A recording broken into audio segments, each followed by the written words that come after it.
नमस्कार साथियों, स्वागत है आप सभी का पॉलिटी पथ में। आज हम पढ़ेंगे भारत के उच्चतम न्यायालय यानी कि सुप्रीम कोर्ट से संबंधित कुछ महत्वपूर्ण प्रश्नों के बारे में। तो आइए शुरुआत करते हैं पहले प्रश्न से। निम्नलिखित कथनों पर विचार करें। पहला कथन है, अनुच्छेद 137 के तहत सुप्रीम कोर्ट अपने निर्णयों की समीक्षा कर सकता है। बिल्कुल सही स्टेटमेंट है। भारतीय संविधान के अनुच्छेद 137 में सुप्रीम कोर्ट अपने दिए गए निर्णयों का पुनरावलोकन कर सकता है। दूसरा स्टेटमेंट है, संसद संविधान संशोधन द्वारा सुप्रीम कोर्ट की समीक्षा शक्ति सीमित कर सकती है। गलत स्टेटमेंट है। भारतीय संविधान के अनुच्छेद 368 में संसद को संशोधन करने की शक्ति दी गई है, लेकिन वह सुप्रीम कोर्ट की समीक्षा शक्ति में संशोधन नहीं कर सकता, क्योंकि सुप्रीम कोर्ट की समीक्षा शक्ति भारतीय संविधान की मूल संरचना का हिस्सा है।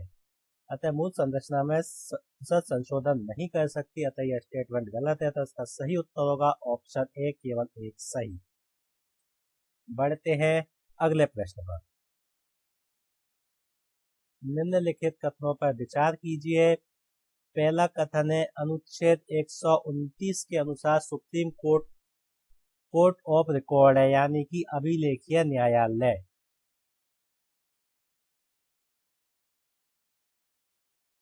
अभिलेख न्यायालय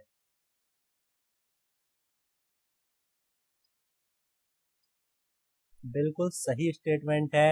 अभिलेखीय न्यायालय का अर्थ है सुप्रीम कोर्ट द्वारा दिए गए निर्णय भारत के राज्य हित में स्थित सभी न्यायालयों को मान्य होंगे, उनके लिए अनुकरणीय होंगे। कोई भी न्यायालय सुप्रीम कोर्ट द्वारा दिए गए निर्णयों की ना तो समीक्षा कर सकती है, ना ही आलोचना कर सकती है।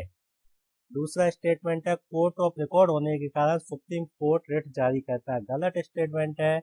सुप्रीम कोर्ट रिट भारतीय संविधान के अनुच्छेद आर्टिकल 32 के तहत जारी करता है। यह 5 प्रकार की रिट जारी करता है। अवमानना की शक्ति कोर्ट ऑफ रिकॉर्ड होने से प्राप्त होती है। बिल्कुल सही स्टेटमेंट है।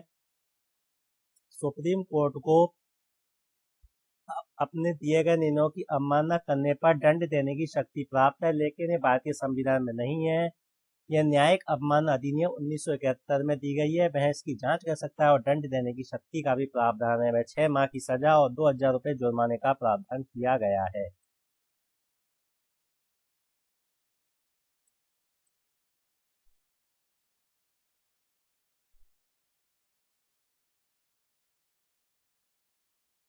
तो इसका सही उत्तर होगा 1 और 3, यानी कि ऑप्शन ए।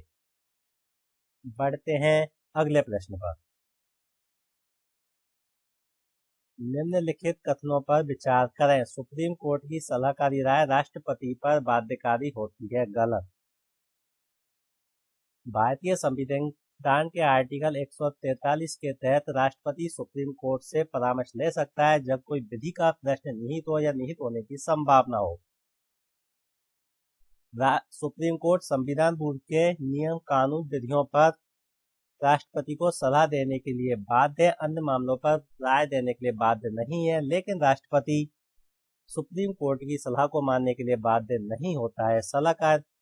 सलाहकारी अधिकार भारतीय संविधान के अनुच्छेद 143 में निहित है। बिल्कुल सही स्टेटमेंट है। तो इसका सही उत्तर होगा केवल बी, यानी कि ऑप्शन बी।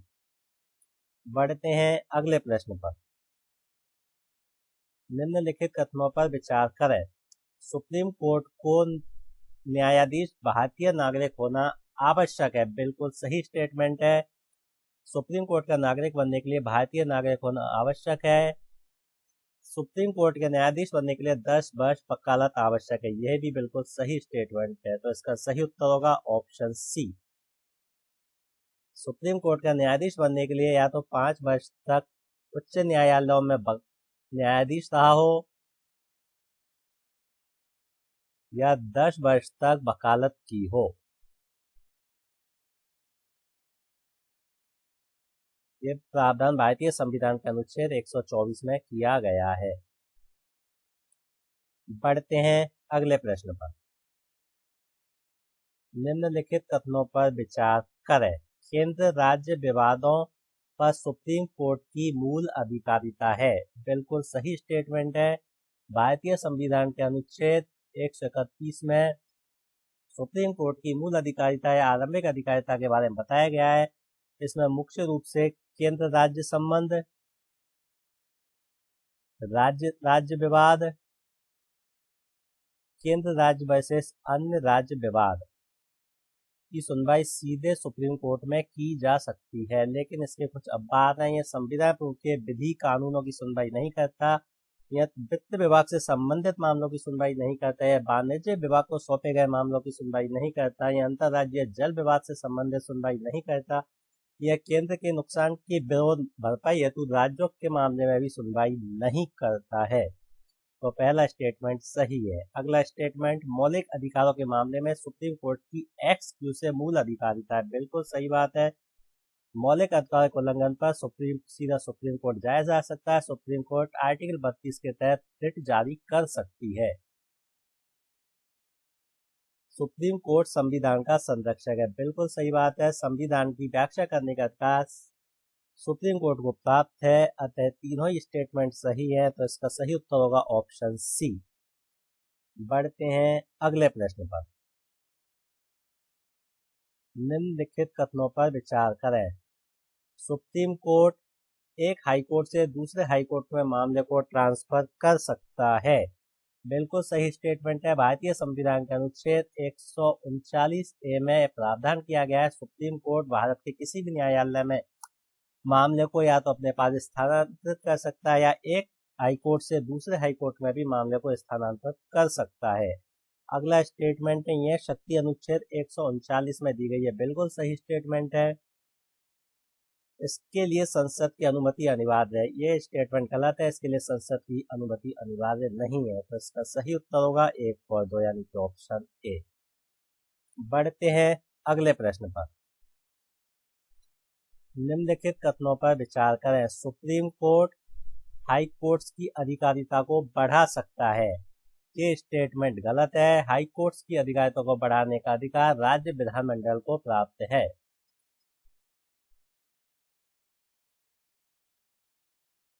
यह भारतीय संविधान के अनुच्छेद 225 के तहत हाई कोर्ट की अधिकारिता को बढ़ा सकता है। सुप्रीम कोर्ट निचली अदालतों से मामले अपने पास स्थानांतरित कर सकता है। बिल्कुल सही स्टेटमेंट है। भारतीय संविधान के अनुच्छेद 139 ए में प्रावधान किया गया है, सुप्रीम कोर्ट निचली अदालतों से मामलों को अपने पास स्थानांतरित कर सकता है या एक अदालत से दूसरी अदालत में भी स्थानांतरण कर सकता है। तो इसका सही उत्तर होगा ऑप्शन बी, केवल 2 सही। बढ़ते हैं अगले प्रश्न पर।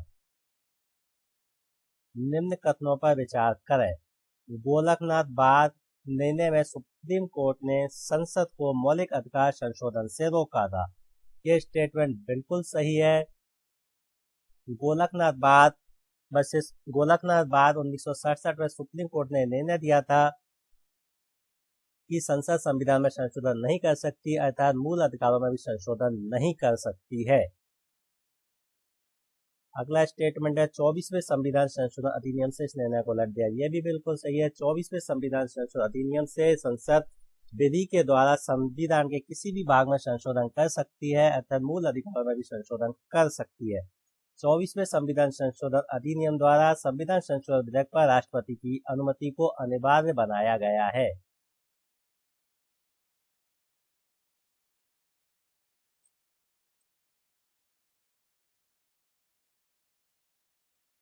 संविधान संशोधन विधेयक पर तो ये दोनों ही स्टेटमेंट सही है, तो इसका उत्तर होगा सी। बढ़ते हैं अगले प्रश्न पर। निम्नलिखित कथनों पर विचार करें। जुडिशियल रिव्यू या न्यायिक पुनर्विलोकन संविधान की मूल संरचना का भाग है। बिल्कुल सही बात है। न्यायिक पुनर्विलोकन भारतीय संविधान की मूल संरचना का भाग है, जिसे संसद द्वारा समाप्त या परिवर्तित नहीं किया जा सकता। अगला स्टेटमेंट है, संसद संविधान संशोधन कर शक्ति को समाप्त कर सकती है। गलत स्टेटमेंट है। भारतीय संविधान के आर्टिकल 368 के तहत संसद संविधान के किसी भी भाग में संशोधन कर सकती है, लेकिन वह मूल ढांचे में संशोधन नहीं कर सकती और न्यायिक समीक्षा जुडिशल रिव्यू मूल संरचना का भाग से समाप्त या परिवर्तित नहीं किया जा सकता। तो इसका सही उत्तर होगा ऑप्शन ए, केवल एक कथन। इस वीडियो में इतना ही, बाकी पढ़ेंगे अगले वीडियो में। तब तक के लिए थैंक यू फॉर वॉचिंग। अगर आप इस चैनल पर नए हैं तो चैनल को लाइक, शेयर और सब्सक्राइब कीजिए और इस पैनल की पीडीएफ प्राप्त करने के लिए हमारे टेलीग्राम चैनल को ज्वाइन कीजिए, जिसका लिंक डिस्क्रिप्शन में दिया गया है। आप हमको इंस्टाग्राम पर भी फॉलो कर सकते हैं। Thank you so much.